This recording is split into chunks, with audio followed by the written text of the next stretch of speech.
In this new video, we are going to discuss about rolling motion, which is a very important topic for joint entrance.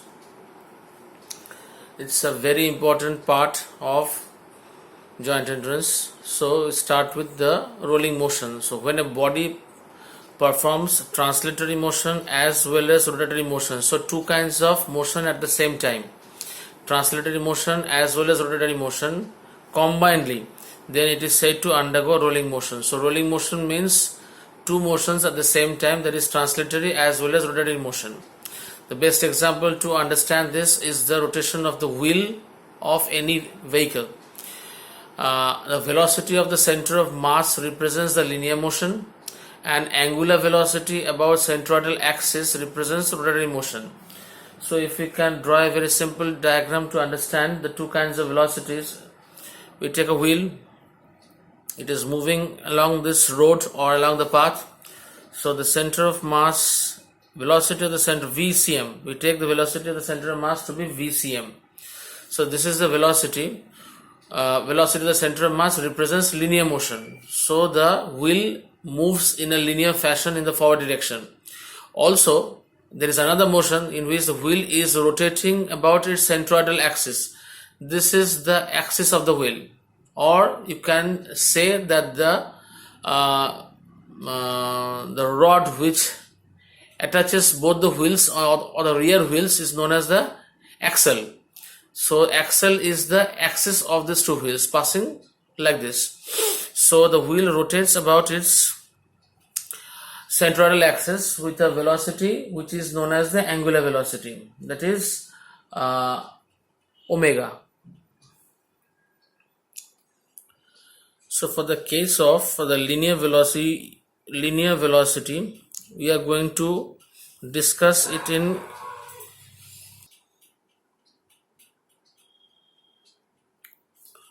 so this is the center of mass. The velocity of the center of mass is VCM. Every other point on this has a velocity of VCM. So point here also has velocity of VCM. Every point on this has a velocity of VCM. Now for the rotational motion, if you take into consideration this point, so the wheel is rotating with an angular velocity of omega. Now this is the point where the angular velocity is r omega. Now at this point the velocity will be acting in the reverse direction, that is r omega.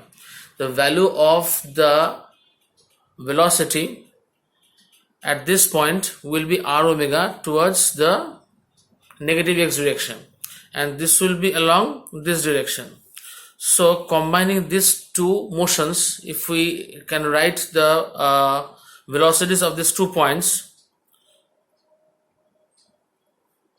So this point has a velocity of VCM plus r omega, and this point, the direction of VCM is in this direction and the direction of r omega is in this direction. So when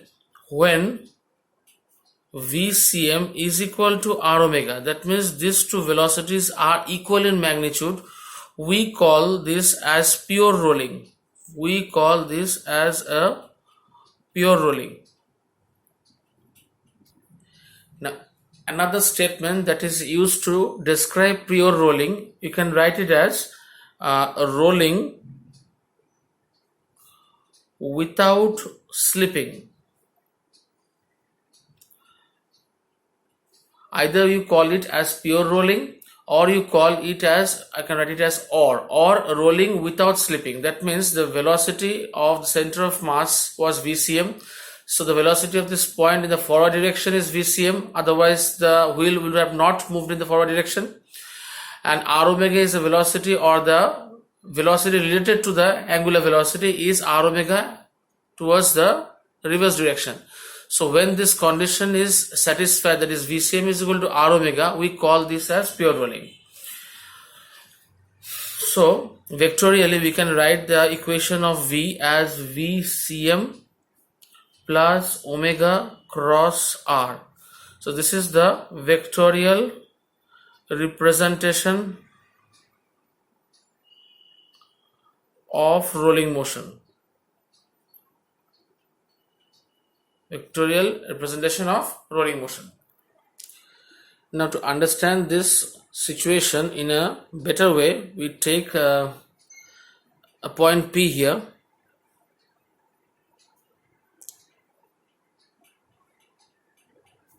The velocity of this point P in the forward direction, as we have already learned, is Vcm, and the velocity with respect to the angular velocity that will be acting tangentially at this point, that is, we can name it as Vc omega r, where r is the radius of this wheel. R is the radius of the wheel, and the angle made by the point P with the vertical point is theta. Velocity to the center of mass was also Vcm. Now, according to this equation, what will be the magnitude of the velocity of the wheel at point P? We can name that as Vp. This is Vp, means the velocity of point P, or we can also write it as resultant velocity at point P. Resultant velocity of point of P. Vp is equal to square root of Vcm square plus Vcm square plus 2 Vcm cos theta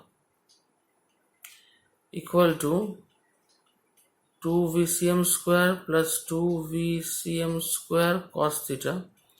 If we take 2 Vcm out of the square root, we get root 2 Vcm, and under the square root we get 1 plus cos theta.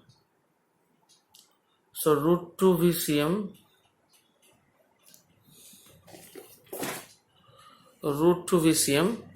and this becomes 2 cos square theta by 2 square root of this. So root 2 and root 2 becomes 2 Vcm and cos theta by 2. So this is the value of the resultant of velocity at point P in case of pure rolling. Because in case of pure rolling, we have already found out the relation or the condition is Vcm is equal to r omega. So instead of r omega, we have replaced that by Vcm. This r omega was also equal to Vcm because of the condition of pure rolling. We had already discussed about the velocities of points on the rim of this wheel. Now we are going to discuss about a point here, suppose, like this point we name it as B. This point was A. We had already discussed about this point, that is V plus r omega, or equal to r omega is equal to Vcm, so it becomes 2 Vcm. Now what will be the resultant velocity at B? It will be Vcm plus omega r by 2, because we have taken B to be the central of the central point or the midpoint of AO. So the distance of B from O is r by 2. So the velocity related to the angular velocity is omega r by 2. So Vcm plus Vcm by 2, that means 3 by 2 Vcm. Similarly, the point here also has got the same velocity. We name this as C. This is also the midpoint between O and, if we name this as D, O and D. So here also the point C will have a velocity of 3 by 2 Vcm. Now one can ask, what will be the velocity of the center of mass? It will be only Vcm, because the angular velocity at this point will be 0, no radius. So it will be equal to Vcm. Here also the value of omega r is backwards and Vcm is forward. So the resultant is equal to 0. Now we start with the rolling kinetic energy. When the wheel rotates, and moves forward. So you have got two kinds of kinetic energies. So the rolling kinetic energy must be equal to half mv cm square plus half I cm omega square. Now the velocity or the linear velocity was vcm, so the linear kinetic energy was half m vcm square, and the rotational kinetic energy is half I cm omega square. Now we can write this in this way also, half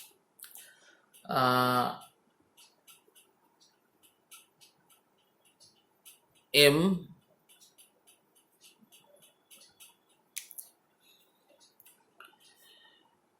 omega r square, because vcm was equal to omega r, plus half I cm omega square.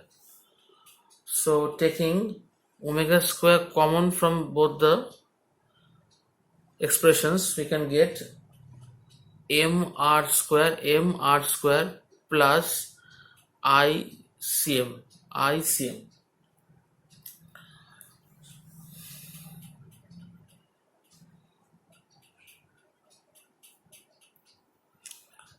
Half omega square, you can write it as ID. We have taken the point of contact as D. Now why did I write mr square plus ICM is equal to ID, or rather ID is equal to mr square plus ICM. Now what is ID? It is the moment of inertia of wheel about point of contact D. We name that as ID. So we presented, you can write it in this way also, ID omega square. So the value of the rolling kinetic energy is half ID omega square. Angular momentum of rolling wheel. Now angular momentum with respect to which axis? Now the axis is this was the wheel, the point of contact with the ground was D. So we take the axis to be here, perpendicular to the plane of the wheel, axis passing through the point of contact and perpendicular to the plane of the wheel. This is the point of contact, this was the point of contact and perpendicular to plane. So the axis is the point D, or the axis is at point D, point of contact, and perpendicular to the plane. Now the value of the L translation, L trans plus L rotation, mvr we know, and for this it is I omega, or rather ICM, and it was VCM. So replacing V with R omega into R plus I omega, that is m r square omega plus I omega.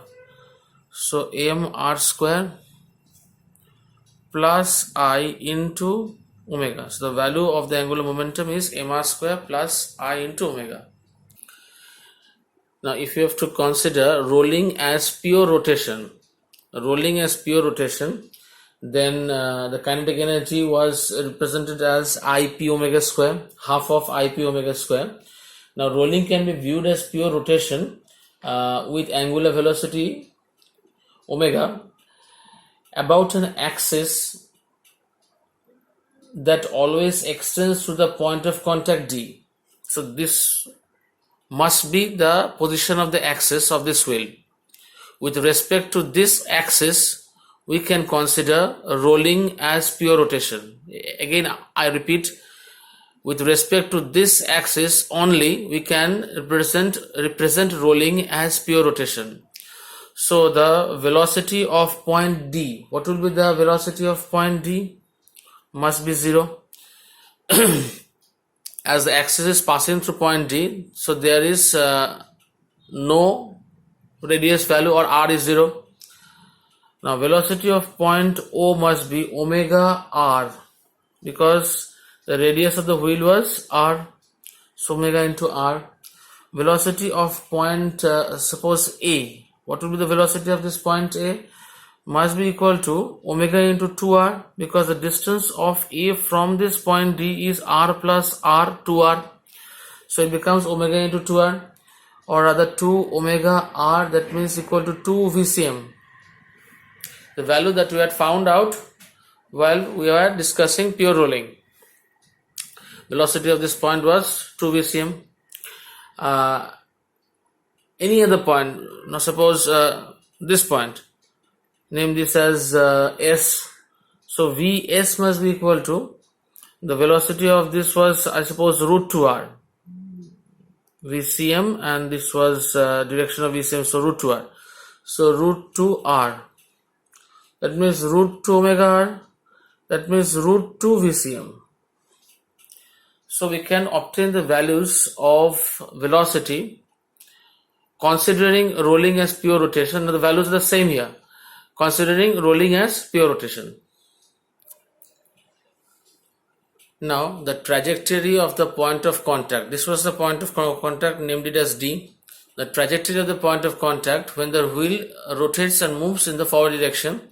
So point D shifts here, point D shifts here in this position, then in this point, and this, and again comes back to. So when the wheel is moving forward, the position shifts like this. This is D, this is the point D now, this is the point D in the next diagram, this is point D, and again this is point D. So if we join this points, if we join these points, it must be it must be like this. Now this shape is known as the cycloid, CYCLOID. This is known as the cycloid. Trajectory of the point of contact is known as the cycloid. The last part, accelerations for pure rolling. Now if we consider a wheel rolling without slipping, rolling means rolling without slipping, and the center moves with a constant acceleration A. Center moves with constant acceleration A. So the diagrams to follow will be like this. This is the wheel when due to translation, accelerations due to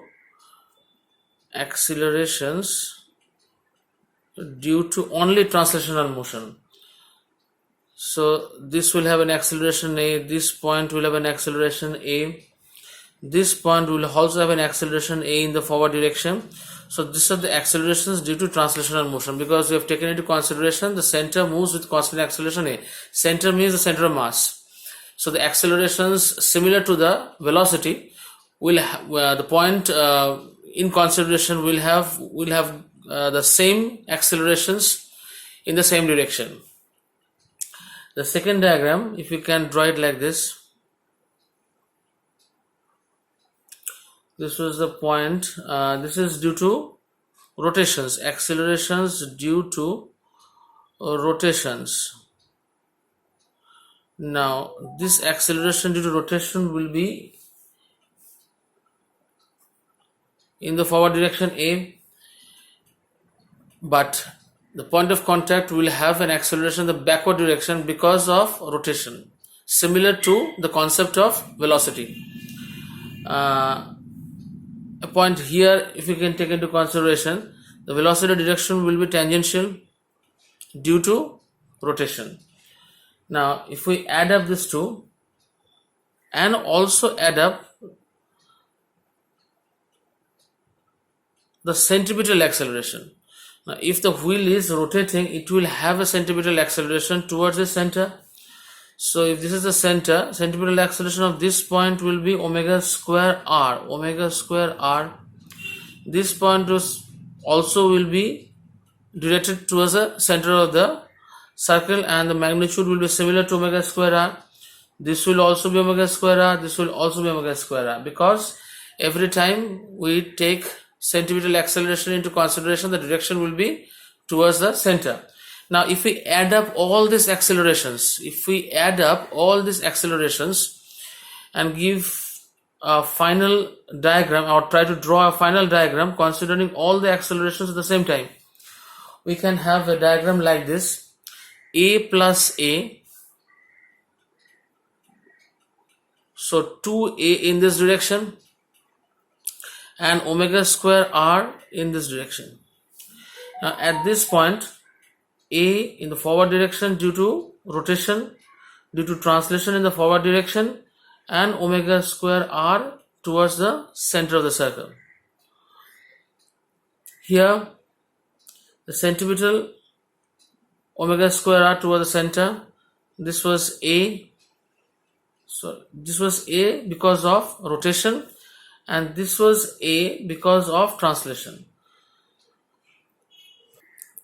So we have tried to write the vectorial equations of the resultant acceleration of different points. O was the center of the wheel, so the acceleration of the center O was ai, that means along the x direction.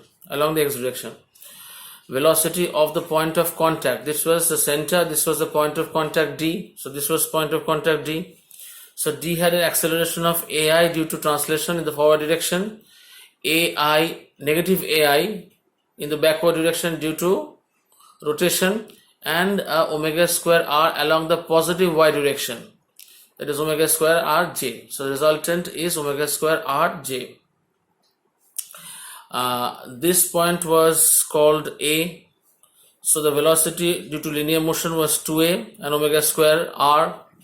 So we have written it as ai plus ai, or 2ai, and the centripetal acceleration is directed along the negative y direction, downwards. So we written it as omega square r j. And general point S, it was ai minus omega square r I minus aj. So this was the expression for the position S, or the general point.